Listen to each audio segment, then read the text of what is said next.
Tollal oli ju pikk tänav oli eranditult ajakirjanduse tänav, nii nagu Fleet Street Londonis. Siin olid kõik Noorte Hääle, Rahva Hääle, Õhtulehe, ajakirja Nooruse, Nõukogude Naise, kõik toimetustel Pikal tänaval. Kuna karikaturistid ju tegid kaastööd ka mujale, siis mööda minnes kuskilgi tuldi siia Pika tänava lõppu, kus olid Nõukogude Naise ja Nooruse toimetused ja Õhtuleht, siis hüpati ikka Pikrist läbi, et törts juttu rääkida ja kui seal oli, sattus ka mõni teine kolleeg olema, siis muidugi läkski asi juba niisuguseks mõnusaks seltskondlikuks tegevuseks.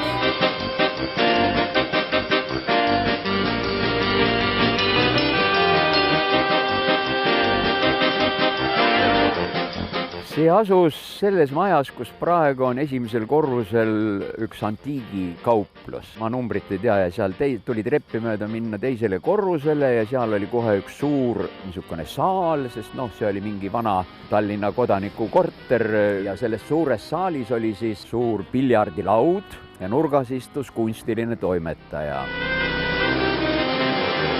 Mina muidugi katsin kangesti niisugust toimetuse värki ja see kõik oli niisugune nagu maapoisi jaoks nagu väga liiga glamuurne. Toimetus nägi niisugune välja, et see ümberringi olid uksed ja keskel oli natuke suurem niisugune nagu koridor.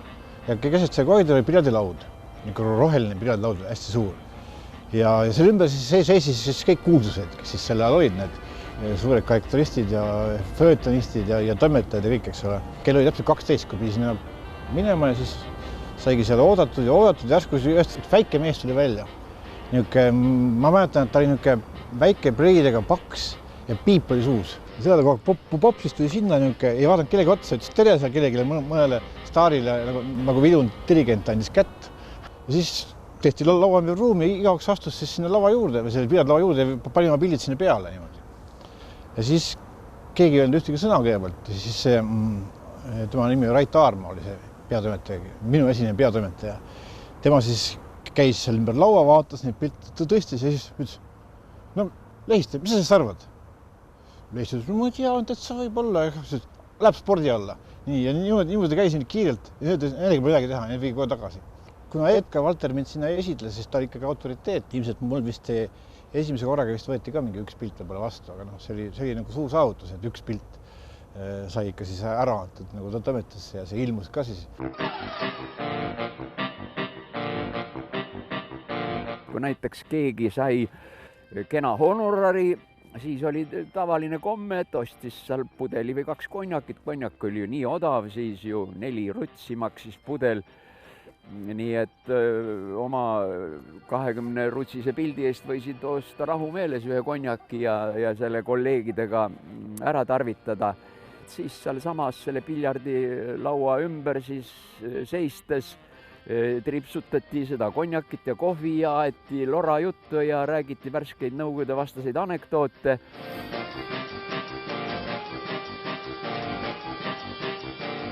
Ma ei olnud tüüpiline külaline, ma olin 20-aastane juntsu, kui ma sinna sattusin. Põhitegijad kujundasid atmosfääri, aga ma mäletan, et seal selle rohelise Kaleviga kaetud piljardilaua kohal õljus juba nimetatud Rait Aarma piibu ving tähtsa näoga, aga kui nüri pilguga vaatas läbi oma selle piibusuitsu neid pilte, mida sinna laua peale laotati ja siis need lendasid kas vasakule või paremale. Ma arvan, et mõni teine, kes on tõeliselt pidanud kannatama selle toimetaja all, jutustaks paremini. Mina mäletan ühte oma eraviisilist käiku Aarma kabinetti, kui ma olin välja pakkunud ühe pildi, mida ma praegu kirjeldama ei hakka, aga mind austati niimoodi omaette kutsega ja siis Aarma ütles, et tema ei ole oma elus näinud nii labast nalja kui see. Ma võtsin selle teadmiseks ja ega ma ei olnud lootnudki, et see ilmub, aga niisugune episood oli. Pikri esimene peatoimetaja oli siis Toomsalu. Minu mälestuse järgi, jah. Kas talle järgnes Rait Aarma? Jah, just. Mis mees oli Rait Aarma?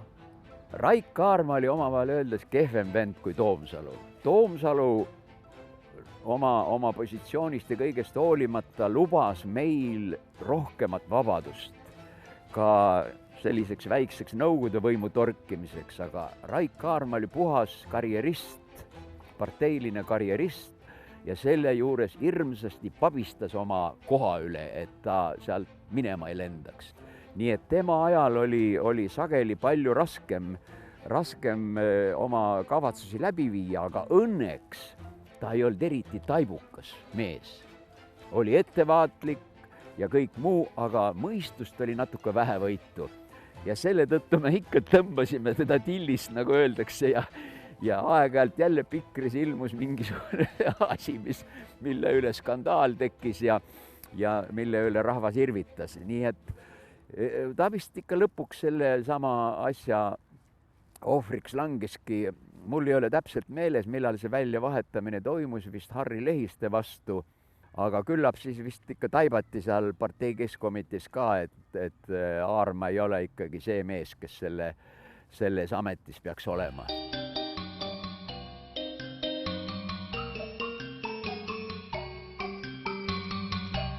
Ja siis Aarma veel esitas siis näiteks mingid nõudmised, kas mingi asi tuleb ümber joonistada või siis andis seal mõnele mehele mingi teema, et tavaliselt Ameerika vastased niisugused pildid, mis siis tuli teha. Ja käsu korras lasti siis poliitikat teha? Kes teadsid asja, need juba ise tegid. Need olid nagu niisugused paipoisid. Neil läks alati mingi 3-4 pilti sisse ja elasidki sellest väga hästi.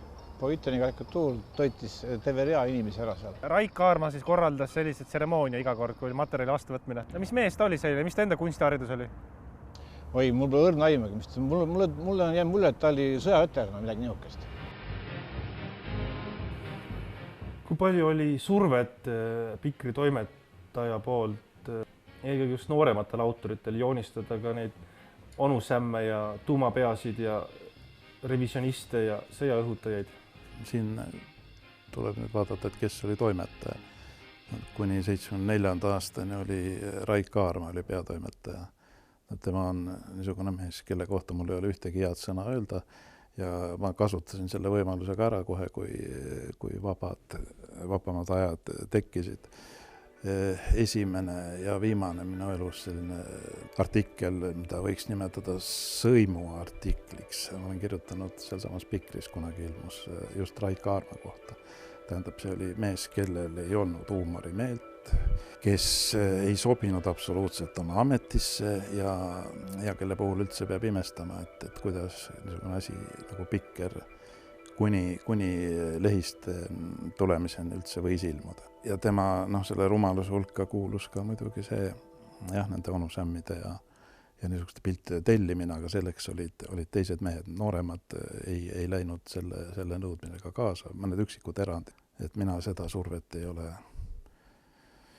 pidanud selle pärast kannatama ja tänu vanematele seltsimeestele, nendele samadele palju kirutud Iibusele ja Kallasele ja Malahhovile, kes selle musta töö ära tegid nagu meie eest.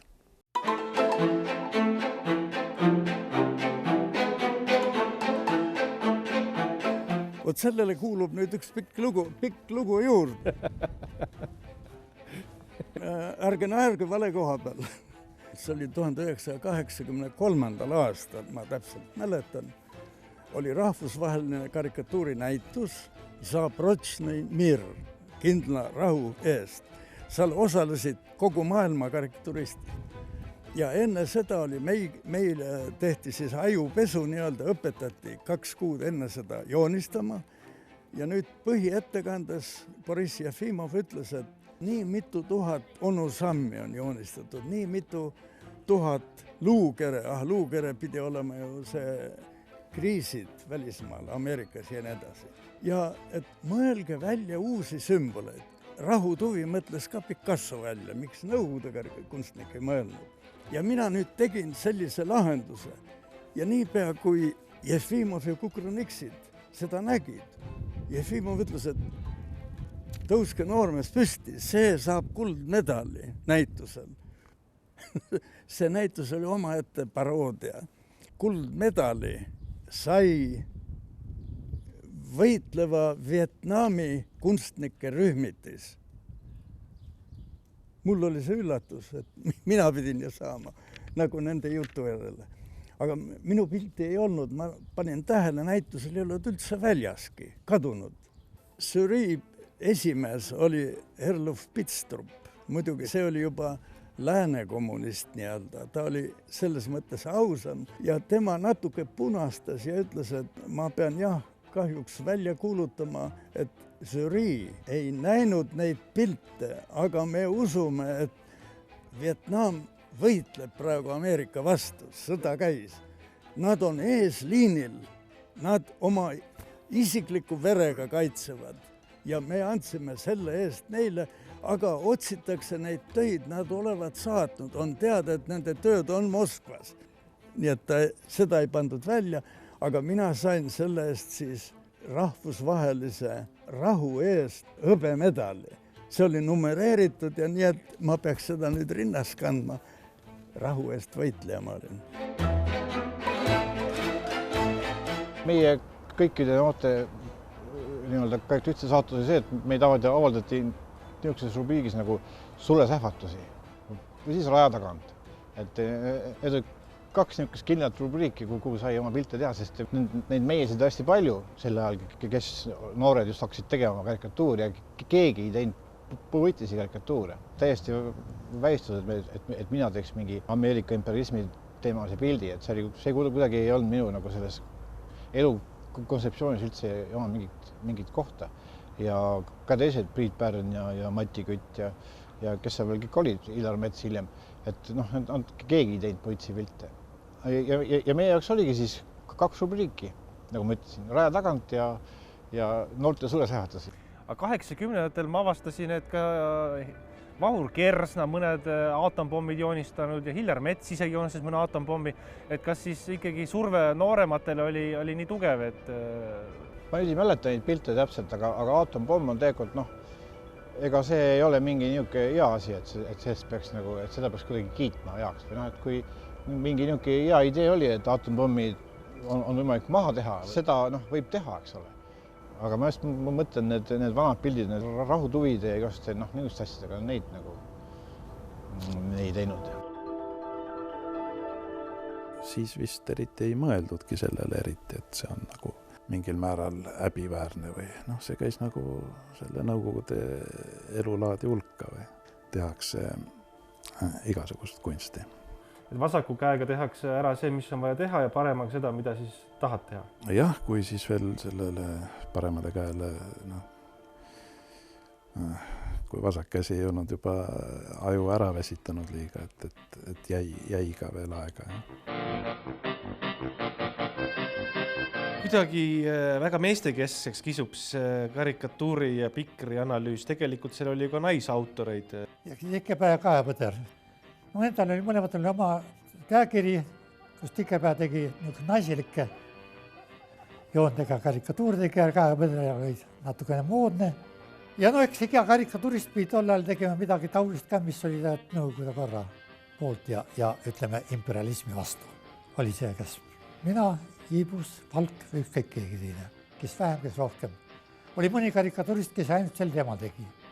Ometi hakkas ka kuskil 70-ndate keskel läbi murdma selline noorte otsinguliste, noorte vihaste meeste põlvkond või kus siis hakati uudseid kujundus- ja väljenduslahendusi otsima.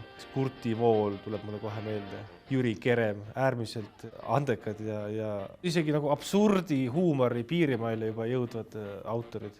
Jah, Jüri Keremet ma tundsin väga hästi. Kahjuks lahkus meie hulgast varakult ära. Siis oli Vasar. Arne Vasar. Ka varakult lahkus ära. Oma väga hea käekirjaga väga häid karikatuuri tegid. Siis oli ta Rein Lauks ja Mets Ernits. Kes oli su järgmine peatoimetaja? Harri Lehiste.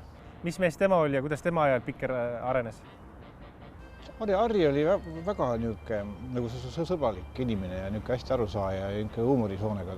Ta kirjutas täiesti legendaarseid följetoni ka, ta oli see kodanik Täbu Võitra lood ja need on hästi väljakad ja need on tore lugeda. Aga ta oli nagu peatoimetajana nagu vastand selle Aarmale. Kui Aarma oli niisugune mees, et siia, et see ei lähe otsustas kähku ära, siis tema võttis kõik pildid vastu, pani need mingisse suurde kasti ja siis sealt nüüd aeg-ajalt võeti ja niimoodi, ühesõnaga tekkis niisugune pildipank, et Aarma ajal ilmselt olid, sa võtsid oma pildid, viisid koju tagasi, mis läbi läinud ja need jäid kunagi enam läbi, eks ole.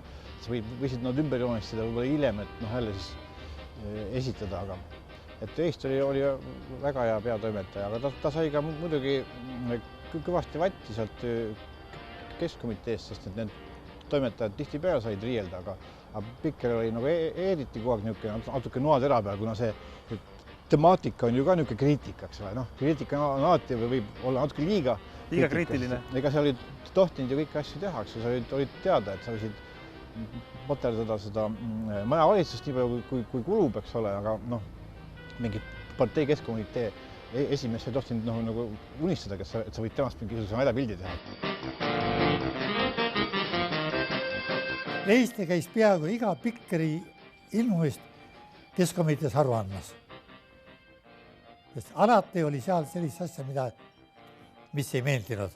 70 keskpaigas siis rääkida Pikkeri uuenemisest Harri Lehistele. Seal olid veel teised tegijad nagu Kalju Kass ja Kaido Liiva ja Mart Juur tuli. Mida see seltskond endast kujutas? Et kui võrrelda nüüd Raika Aarma aegse toimetuse miljööga, siis milline oli Lehiste aegne toimetuse miljöö? No ta oli nagu kõik selleaegsed toimetused, tähendab, oli nagu selline vaba ja distsiplineerimatu. Sellepärast, et kirjastusel ilmselt oli raha palju, võis pidada väga paljusid inimesi tööl, tööd tegelikult ei olnud, väljaanded kuidagi iseenesest nagu said täis või valmis, nii et oleks seda teinud, ütleme, 1-2 tõelist fanaatilist mõttekaaslast, siis oleks olnud tulemus parem ilmselt. Seal oli ilmselt umbes teada, mis läheb, mis ei lähe ja nende raamidega oldi üldiselt lepitud ja harva siis, kui midagi väga erinevat pakuti või.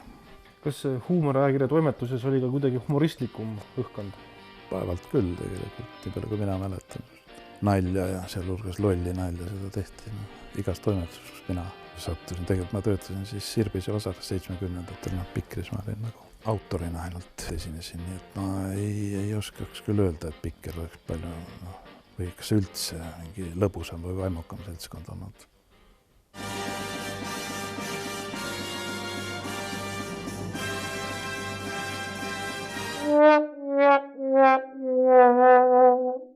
Mina olin omakorda ohver. Kui nüüd Nõukogude Liidus lendas 3 mehitatud raketti korraga, me olime Ameerikast ees sel hetkel kosmose vallutamisel, siis oli Aarma toimetaja. Aarma ütles, et vot väga hea teema. See näitab Nõukogude võimsust, me oleme esikohal tehniliselt ja nii edasi kosmose alal. Sellest tuleb meil esikülg teha. Ma ütlesin, aga kuulge, me ei või ju kritiseerida seda. Ei, me teeme positiivse karikatuuri. Ja kuna mina protesteerisin või nii, ja ütlesin, ja sina hiibus teedki. Ma olin nüüd lollis olukorras, aga ma mõtlesin, et ma saan ju siin nüüd pulli teha. Ja nii ma tegingi. Ma tegin 4 lihtsameelset niisugust lollikindlat, nii nagu sel ajal. See oli ka selleaegne termin nalja juures, lollikindel. Tähendab, mis kindlasti läbi läheb. Ja ühe tegin siis viguriga. Õnneks mul siis tuli idee. Ma tegin niisuguse karikatuuri, et tehnika ja teadus oli siin esirinnas. Tegin 3 vabrikukorstent kahuriteks ja valge kitliga, prillidega intelligent insener vaotas nupule ja söösid nendest vabrikutehase korstendest välja raketid meestega. Pealkirja oli sellel pildil Nõukogude tehnika ja teaduse kogu pauk. Ja toimetaja vaatas, valis selle välja just. Ütles, et Hiivus, sa tabasid seekord bingo 10-sse. See lähebki. Mina nüüd mõtlesin, et nüüd mul lõpeb see asi väga pahasti. Kui nüüd Pikris läheb läbi ja kui meie keskkomitee laseb selle läbi, kuskil ikkagi märgatakse, et see on ju irvitamine. Eesti vanasõna on raha korstnasse panemine või Tengiv Trubu, vene keeles tuleb välja ka nii oli. Ja aga ilmus mitte ühtki sõna. Mina nüüd sain innustust sellest, kuna mul oli juba soojad suhted ka Boris Jefimovi Kukruniksidega ja Moskvaga ja Krokodilli toimetusega. Ma võtsin selle esikaane kaasa või selle karikatuuri. Ja nii kui ma läksin kunstilise toimetaja juures olid inimesed ja ta ajas need inimesed kohe välja, kutsus minu sisse, keeras ukse seespoolt kinni, ütles, et Igus, kas te teate, missuguse pirukaga te olete hakkama saanud? Et jumal tänatud, et Eesti on väike riik ja eesti keelt ei tea üle 1 miljoni rohkem. Vene keeles tuleb välja, et te pilate seda Tengiv Trubu.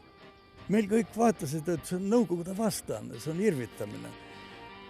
Mina nüüd hakkan lihtsameelselt rääkima temaga, ma ütlesin, et ei, aga mina nii saingi aru. Minu arvates meil on asfaldiaugud, meil on korterid, liftid, remontimata ja nii edasi. Aga kui palju miljardeid läheb selle 3 mehitatud raketti? Sellega oleks saanud meil ehitada kogu Tallinna tänavad kuldse asfaldiga, üle kullatult. Ta suu vajus lahti ja nalja satiiri ajakirjad, kunstiline toimetaja. Suu vajus lahti, vaatas mulle ütles, et sa oled dissident. Ma kutsun praegu vastavad organid siia. Kas tõsiselt mõtled? Aga siis äkki sai aru, kurat, aga sa oled naljamees, sa teed pulli või?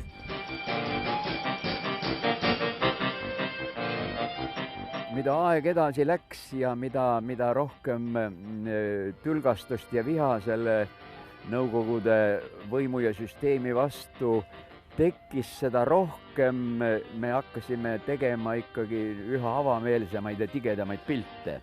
Ja siis oli periood kuskilgi 70. aastate keskel, kus minul peaaegu midagi ei läinud läbi. Ikka üksikud läksid, aga kõik juba sellised teravamad sotsiaalpoliitilised pildid tulid kõik kolinal Glavlitist või partei keskkomitest tagasi, nii et ma lõpuks jätsingi karikatuuride tegemise ja pühendusin ainult šaržidele, kuna mõttetu oli vaeva näha ja pilte teha, mis trükki ei pääsenud. 79. aastal sul oli pahandus ühe karikatuuri pärast, kus sa kujutasid toredat perekonda, isa kandis kvaliteedimärki ja siis keegi avastas, et sa oled parodeerinud otseselt Uljanovit kuulsat perekonnapilti. See oligi selle asja ainuke iva, et siin ei olnud mingit pistmist ei Uljanovitega ega kellegi teisega, eks ole. Et on lihtsalt üks perepilt. Ikooniline nähtus. No võt, kui ma oleks näiteks võtnud olnud mingi tohutu religioosne ühiskond ja ma võtan näiteks Jumala pildi ja teen sellest midagi, eks ole. Ja kõik näevad, et see Jumal. Siis tekib mul kohe tuleide oht, eks ole. Aga antud juhul ei olnud ju näha, et see on see. See lihtsalt oli sama kompa ja ma üritasingi sellest alguses niimoodi välja rabeleda, otsisin igalt poolt kokku analoogseid sama ajastu pilte. 1800 mis oli mingi 75 või 80 tehtud pilt umbes. Siis olid need kompad tihti peale ühesugused ja olidki väga palju sarnasid, aga mis mulle sai satuseks oli see, et mina ei teadnud, et Uljanovi vend õppis Tartus. Ma nii tark ei olnud, sest mind ei huvitanud see perekonna lugu nii palju. Ja ma lihtsalt joonistasin ühele tüübile Tartu mütsi pähe, et niisugune perekond, eks ole, üks on ülikoolist käinud ja üks on väike laps, et niisugune tore perekond lihtsalt. Ja siis tuli välja, et see paganema, ma ei tea, kes Aleksei või kes see seal või tema vendadest õppis Tartu ülikoolis ka veel ja see oligi nagu Dmitri Uljanov. Dmitri, jah. Järgnes karistus? Jah, see oli päris vastik periood. Tagantjärgi ma vaatan, et see kõik oli ainult kasuks. Et see kõik oli väga hästi, mis sealt välja visati sealt koolist, eks ole. Et ma olin Moskvas 2-aastastel kõrgematel reisjööide kursustel, et õppisin seal nagu filmirežissööriks. Ma tulin sealt ära, eks ole, ma olin seal pool aastat olnud ja kuulanud juba Tarkovski loenguid ja mul oli väga kahjulikult ära tulla. Aga ma tulin siia, Rein Raamat võttis mu kohe jälle tagasi oma filmigruppi tööle, ma hakkasin suurt tõlle tegema kohe ja paar aastat ma ei saanud oma pilte avaldada, sai mingi komsomoli noomituse veel ja alguses tahetud mind Tallinna Filmi tööle võtta. Enn Siimer selle ikkagi pehmendas nii ära, et tema oli see keskkomitees see inimene, kes töötas minuga. Ma kirjutasin ju kaebekirja, et mind on nagu imasetud. Ma pole üldse mingit pilti teinud nihukest, umbes nii. Ja siis nad muidugi ekspertiisid tellisid selle pildile, ikkagi leidsid, et see on ikkagi õige, mis nemad on arvanud. Ja siis Siimer siis nagu uuris minu juhtumit ja ilmselt ta natuke siis kasutas oma seda mõjuvõimu, et mind siis ikkagi Petserisse õpetajaks saadetud. Mulle öeldi ju nii, et ma ei saa mitte iialgi enam pilte avaldada, mitte kuskil, eks ole, ei saa avaldada. Nagu sa näed, siin on 83. aasta Pikker ja siin juba on pilt sees, eks ole. Kõigepealt suri ju Brežnev ära, siis suri Andropov, siis suri Tšernenko, eks ole. Olukord hakkas nagu muutuma niisuguseks leebemaks, enam keegi väga ei hoolinud. Muid muresid ilmselt rohkem, kui mingisuguse väikse sipelga pärast muretseda.